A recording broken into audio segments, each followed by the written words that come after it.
you know, if it was a wolf or a deer or moose or whatever, that wouldn't bother me. But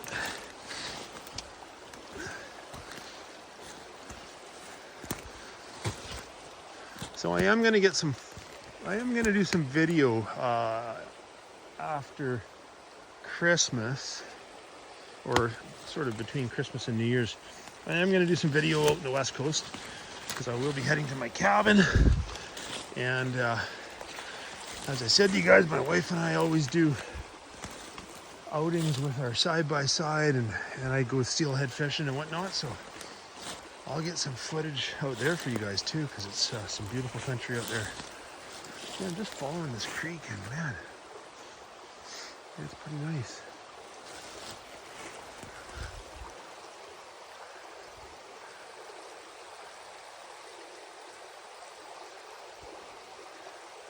Pretty nice.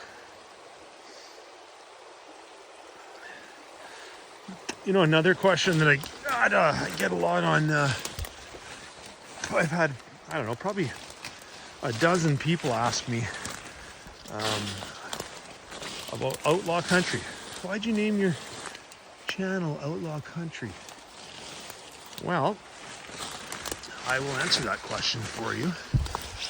I answered it to those that asked because I respond to every comment. Look at this tree here. God. Look at this. This is an alder. It's old, but broken off about 4 or 5 feet up like that. Very good chance that could have been an elk. Could have been an elk. They'll, same thing during the rut. They'll do that. Anyways, Outlaw Country. Why Outlaw Country? Well, Outlaw Country. I grew up on what many people call outlaw country music. Okay, so the outlaw country movement started back in sort of the late 60s, mid to late 60s, and on into the 70s. Was you know, the old timers that I listened to, my music. It's Waylon Jennings, Merle Haggard, George Jones, Hank Williams Jr., Willie Nelson. You know, there's so many, but Chris Christopherson, like the Highwaymen, when they formed the Highwaymen. Those are the Outlaws. The Outlaws of country music, and they rebelled against their labels that wouldn't let them sing their music the way they wanted to sing it. So they rebelled and sang their own stuff and created their own labels so that they could sing the music they wanted to sing. And I love that. I respect the living shit out of that. People should not be told what they can and cannot do to within reason. And those guys didn't. And it's deadly music. To me, it's the best music there is. Outlaw country, the old traditional country. So, to everyone that wondered why I named my channel Outlaw Country, that is why. Because I love those old timers and what they stood for, what they did, and why they did it. And a lot of you might not know that. You know, that those guys had that movement in country music, what they did. Do we keep trekking along here and get lost? Or do we just make a day of this? What do we do? I don't know. Haven't decided yet. We'll figure it out as the day goes along.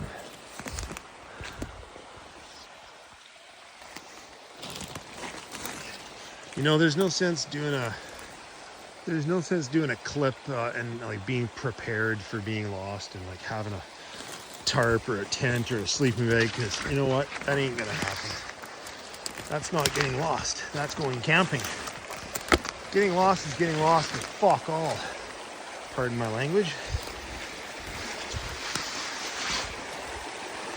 Getting lost is getting lost with nothing. Look at that camp spot. That's even better than the first camp spot, maybe. Well, maybe. The first one was pretty damn good, but this is a good one too. I can get across the creek here without killing myself.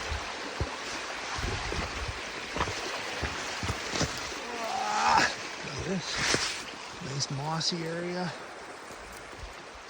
Super nice. This would be a good place to. This would be a good place to bed down. You need some cover though. You see the whole thing with being out here this time of year is you need cover.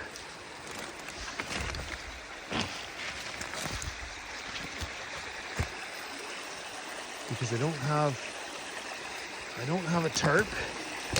I could build a little shelter, certainly, but that's all I got. You know, and it can rain or snow out here. Here's another great spot. Look at that woodpecker tree. How freaking cool is that? It's an old cedar tree the woodpecker's just gone to town on. Pretty cool, man. These are some big freaking woodpecker holes. I'm getting across the creek here, folks. There's another great little spot if a guy needed to build a shelter or get protected. Look at this, there's some nice trees in here. Here's a cedar tree. It's alive, so it wouldn't burn, but nice mossy ground here. See in there, a guy could build a quick little shelter right in here. Oh yeah. You know what, there's lots of places here that, there's lots of places here if I got lost. There's lots of places here to build camp, no doubt about it. Some really good spots.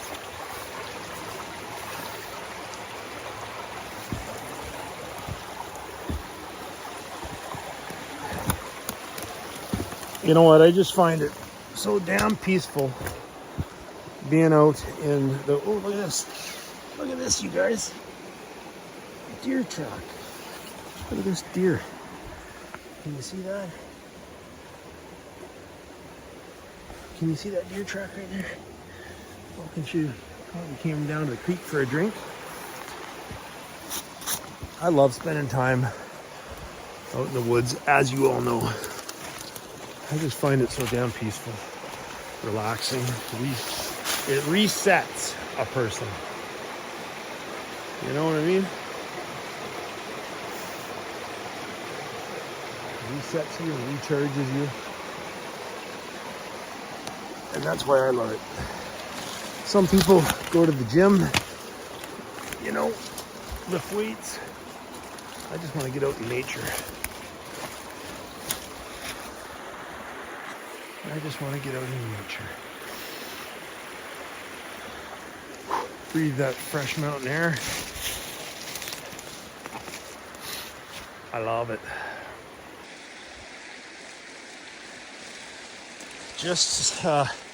I just saw a damn deer right there. I'm pretty sure it was a doe, and she had eyes locked on me. And by the time I got the camera back out of my pocket, she bolted. She kind of just ran up that way. Too bad. But you know what? I can't film all the time. I could if I had a GoPro or something. A good GoPro. I do have a GoPro, but it's an old shitty one.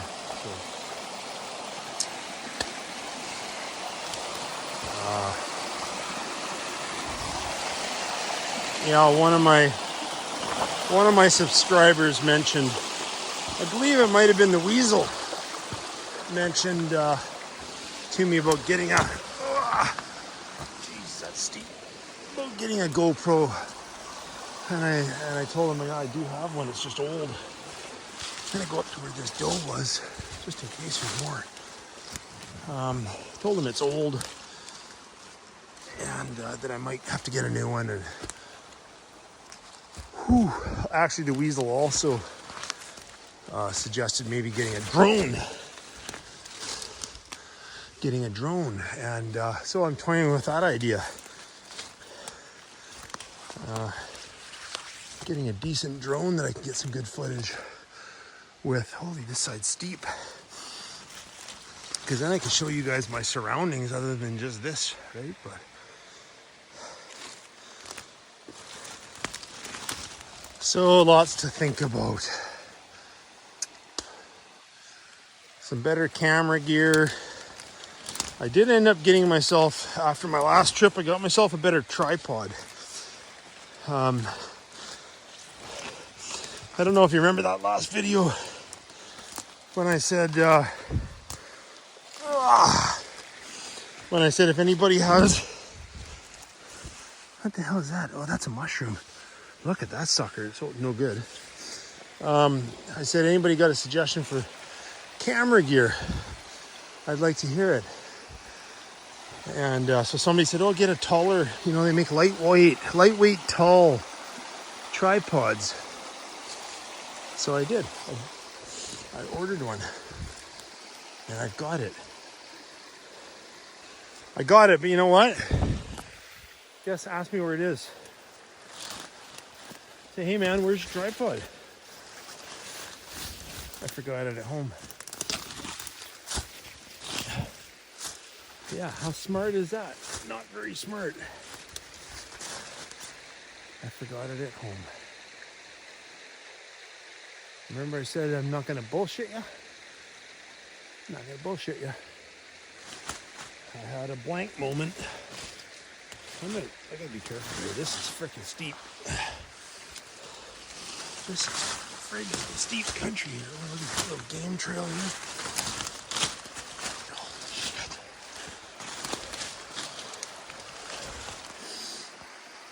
Oh yeah, this is a hell of a good, pretty prominent game trail here. See this? See it like right down here. Whatever it is, goes right down to the creek. Anyways, yeah. Maybe a good GoPro, or if anybody knows of something if there's something out there better than a GoPro, for, camera that a person can wear, let me know. Shoot me a comment. Love to hear from you guys.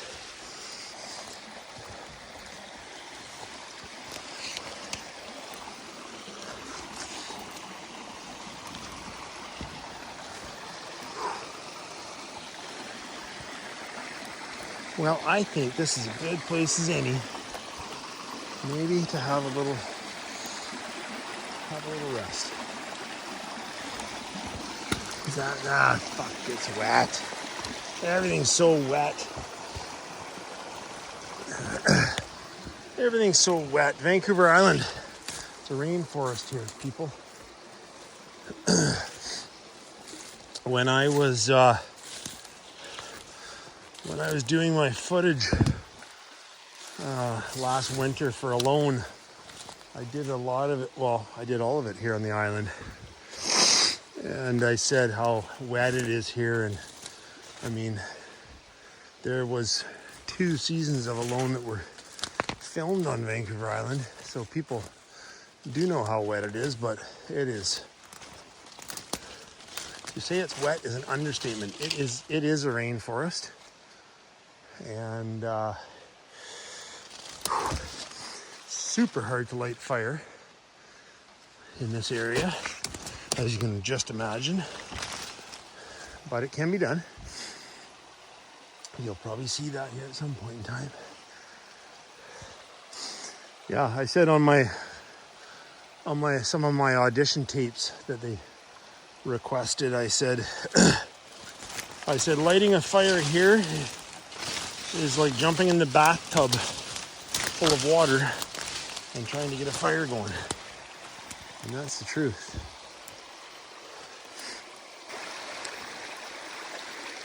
So I'm gonna stop, and I'm actually gonna grab some of this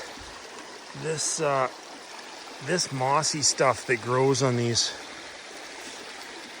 fir trees. It's a lot like old man's beard. Okay, it's a lot like old man's beard that I was telling you about in the interior for fire starter. Problem is, it is soaking wet right now. But what you can do is you can put that stuff in your pocket, which I'm going to do, and it will dry out over time. And then once it's dry enough, you can use it for fire starter.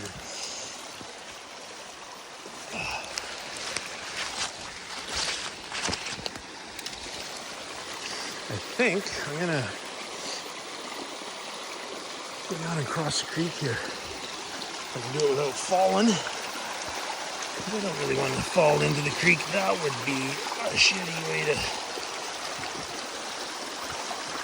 to have to dry out.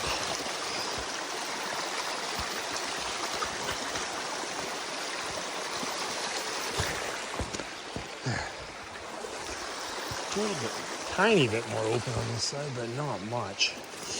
That might not have been such a good move, I don't know. Something just took off. Something just took off. Running from the creek there. Just ahead of me. I can hear it. What the hell is it? Goddamn prickles. I just heard it take off. Right in here.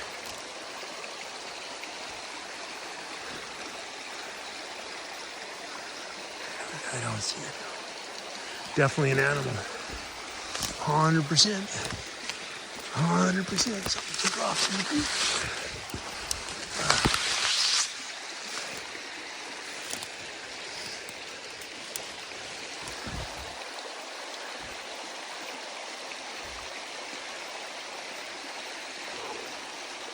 Yeah, there was something there for sure. It took off running up the hill there. I didn't see it, but I heard it crashing. Probably, if I was to guess, probably a bear. Okay, we'll carry on here. Check this out, man. This is something else. You can tell that this happened not long ago. Look at that. The whole frickin' fuck is that ever sketchy? Look at that tree.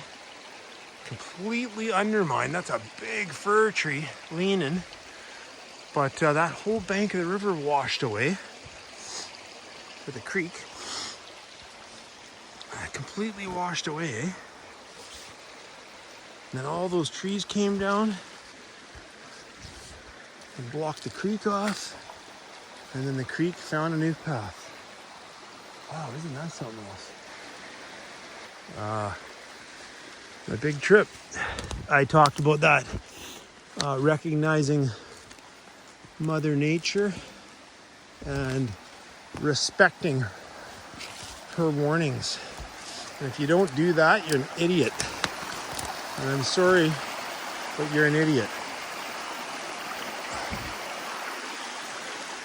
Look at that. Wow. You have to respect Mother Nature at all times, because you're nothing compared to the wilderness and the elements. And if you're not smart,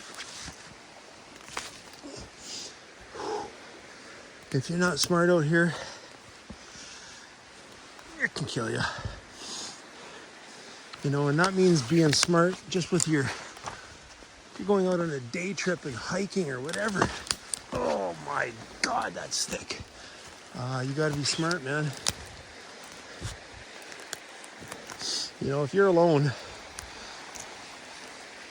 like I am a lot of the time, if you're alone and you get injured, you're done.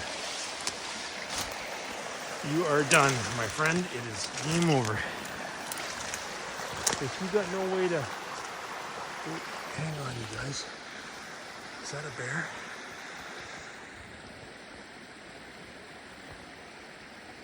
Yeah, there's a bear. There's a bear. I don't know if you can see him or not. Right there. Right above my finger. Right there. Keep the camera back. Black bear looking right at us.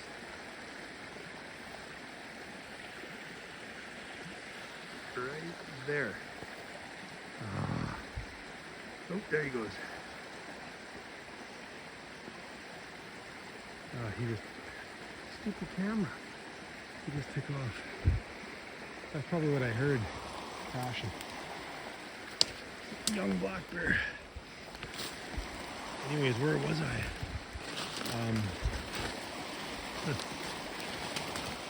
Where was I, everyone?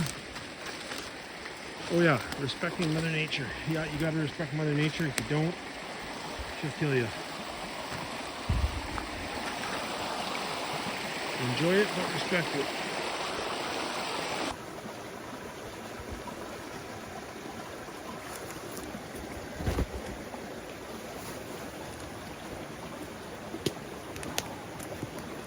Oh.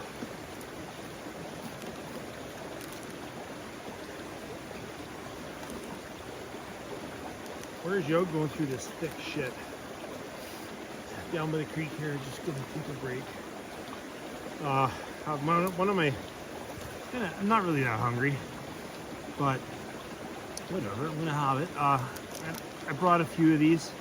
Brought a couple extras just in case we get lost. And I gotta spend the night. But that's what I was talking about, these Hornby bars. They're made locally here on the island in Comox. And my wife introduced me to them. My wife and my oldest daughter hiked the Camino de Santiago. Camino de Santiago in Spain. Is it Spain? Yeah, I think so. And they had them. It'll be really good. So this one is chocolate espresso. I get the chocolate espresso. They got like a peanut butter one. I like these ones. They got a bit of chocolate in them, a little bit of espresso, and then oatmeal. I like the oatmeal ones. They're a good snack. We'll just enjoy the wilderness. Peace and quiet.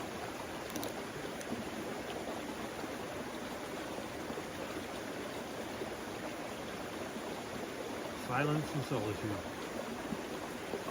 I had a lot of ton of feedback, comments and stuff after my wilderness journey, the first trip. And a lot of people said, well, there's some funny comments. People are like, why didn't you take a roll of plastic and make a door and stuff? I'm like, or, why didn't you bring a hammer and nails and build this? And if you followed that whole journey from start to finish, video 1, it would explain why. Okay, I had 10 tools with me. That's it. I didn't have the luxury of extra tarps. I had one tarp. I had 10 tools, no food, nothing, right? So if you followed the whole journey, you'll know why, but a lot of comments about why didn't you put a door on your shelter? Well, my intent was not to put a door on. My intent was to have my fire where I built it. I had that nice rock wall behind it, which radiated the heat into my shelter. Inside my shelter, when that fire was going, it was warm. And I have good gear, right? My sleeping bag that I have is a comfort level of -30, survival level of -40. So, comfort of -30 degrees. Like, I was warm. Inside my sleeping bag, I was warm. Until, the wee hours of the morning. And fire went out, I'd wake up, the fire would be out. My body was warm, but my head would be a little cold and my face was cold and whatnot. And you could tuck your head inside your sleeping bag. I just don't like to do that because I like to hear what the hell's going on around me. So I don't like to tuck my head in. So I never intended to build a door on that shelter, and that's why. I wanted heat to get in and stay in. And it did for the most part. Like I say, it was cold. And I was saying on there how cold it was, and it was the coldest night by far, whatever nights. And yeah, it was cold, but I was comfortable.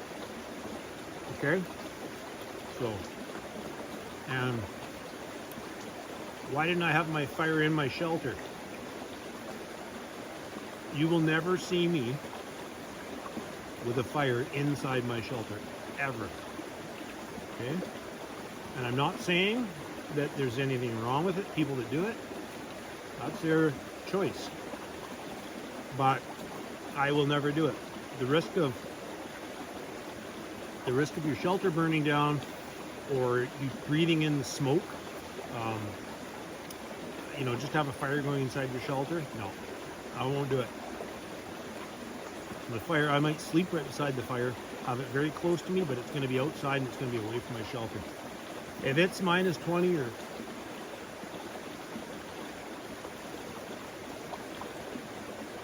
if it's minus 20 or more, and it's the middle of the night, your shelter burns down, and your shelter catches fire and burns down, guess what? You're done. You are done. You've lost your sleeping bag. You've lost probably a lot of your gear, supplies, whatever. No, it's bad. It's a bad scenario, man. Very bad scenario. You talk to people that live in the bush, like that live in the mountains. Almost everyone that I've met, especially the old timers,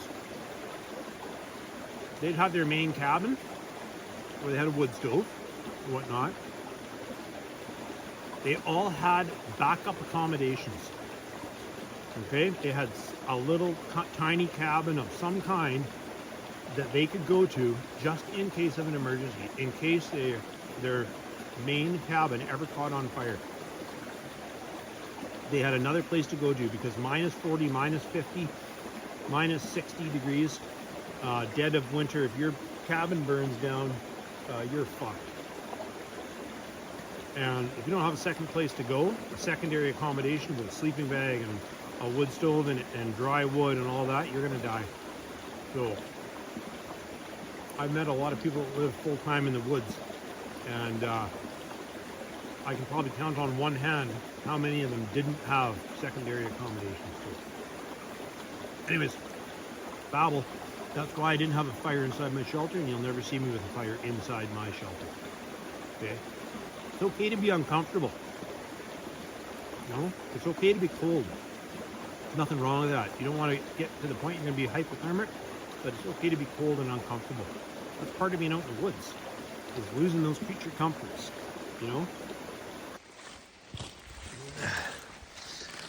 There's another really good deer rub here. Look at this.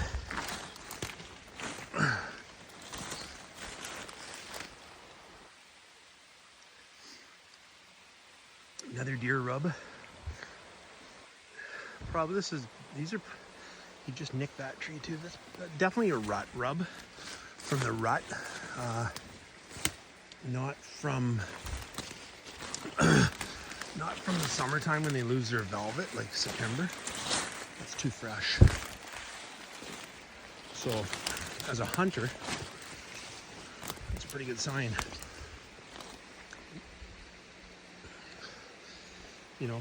From a hunting standpoint, I'm not hunting. Hunting's closed here. It shut down last weekend for hunting. And here's another, look at this alder tree. Look at that. That sucker's bust off it. That thing's bust off. Well, here, look. Check it out. Okay, I hope you can see that. I'm 6'3". That's up 7 feet. That thing snapped right off. Hang on a second. I'm going to spin the camera.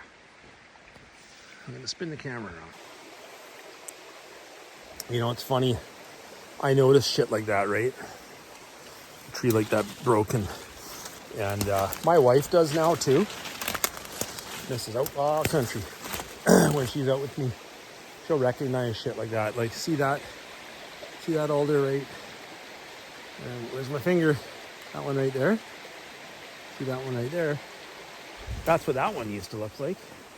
But something snapped that off at 6 or 7 feet. What do I think it was? I think it was probably an elk. Probably, don't know for sure.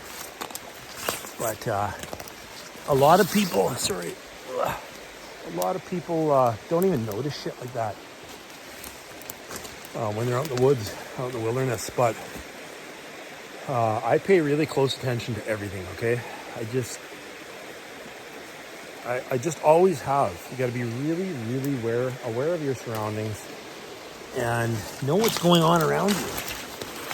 You know, make note of shit as you're going here. Holy cow.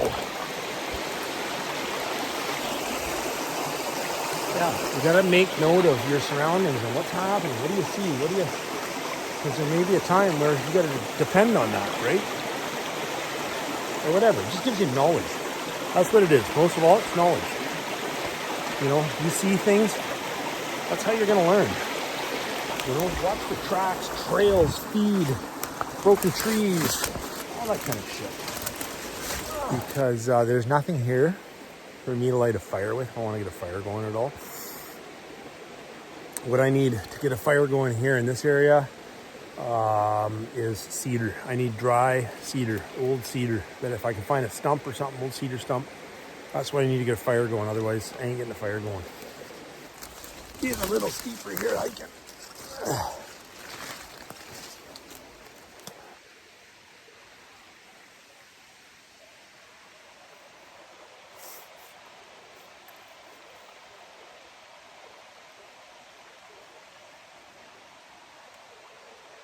I heard something.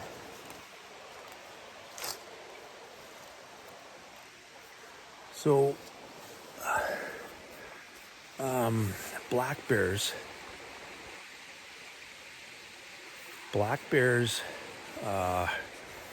make a very distinct sound,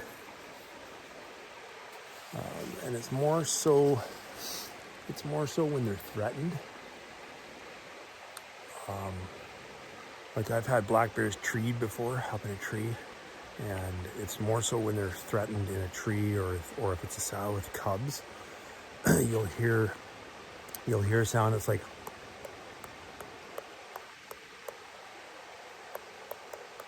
so they snap their teeth together, they snap their jaw together, bang bang bang, and it's very loud clicking sound. It's very, very distinct, and I'm 99% sure that's what I heard. 99% sure. Which isn't super cool.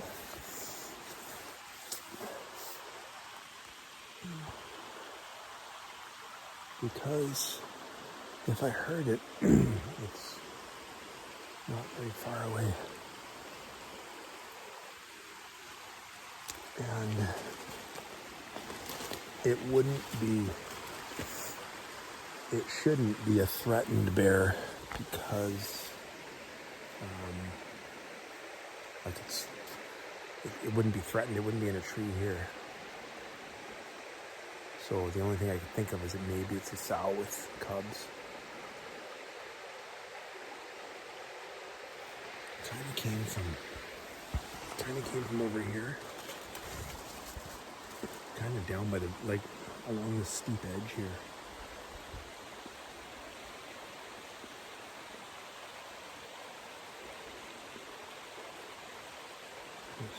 Yeah.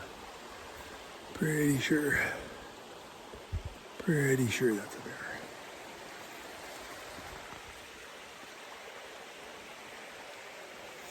So, when Mother Nature gives you a sign, pay attention. So we are not going to go that way. We're not going to go press our luck.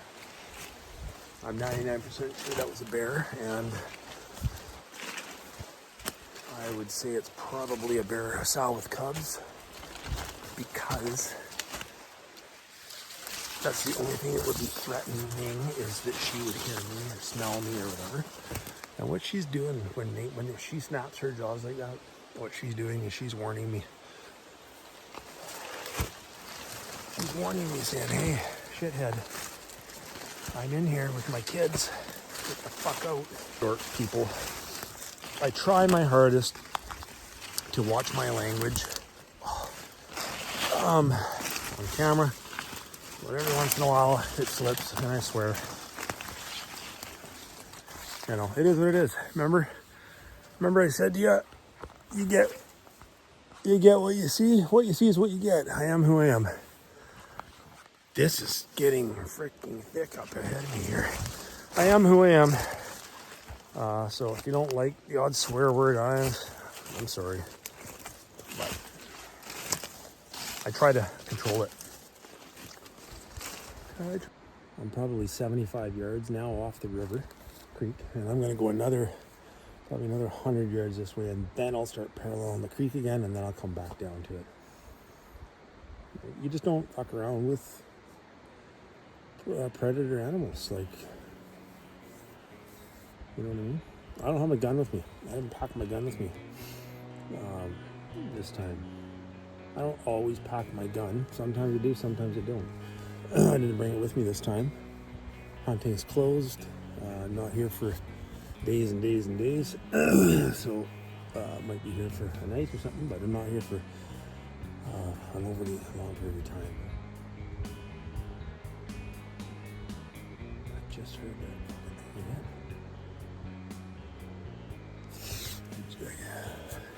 I just heard it again down in here. It was either the clicking of the teeth or it was a branch breaking, one of the branches breaking.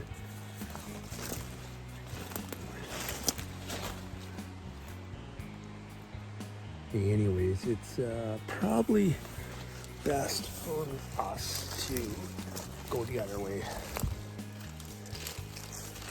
Don't go to bad noises. Go away from them. So anyways, we're gonna carry on up this way for probably another 100 yards, 150 yards, maybe a little further now. I think whatever it is, bear. Pretty sure it's bear. It's still there. All right.